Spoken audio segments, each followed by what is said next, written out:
A 747 carrying critical supplies landed in the Central African Republic. This is a lifeline that will allow us to bring immediately emergency food relief to the people who've been affected by the conflict here in the Central African Republic.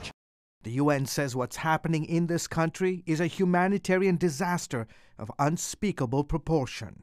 There is an ethno-religious cleansing that is taking place and that we must stop at all costs.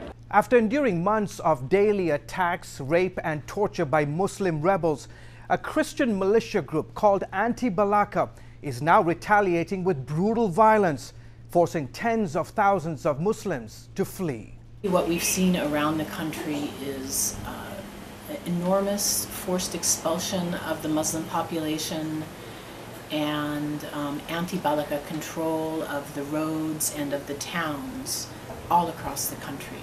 70 miles from the country's capital city, Father Xavier Vagba has opened the doors of his church to more than 700 Muslims seeking protection from anti-Balaka forces.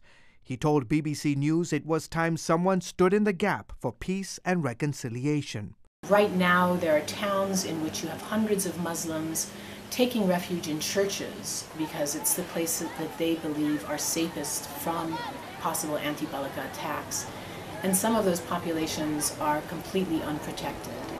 There are now reports that Muslim rebels in the north are being joined by Islamic fighters from neighboring countries, and they are regrouping to launch revenge attacks against Christians, forcing many Muslims and Christians to pack up their belongings in preparation to flee. There is nothing for us here. We are all suffering, our wives, our children.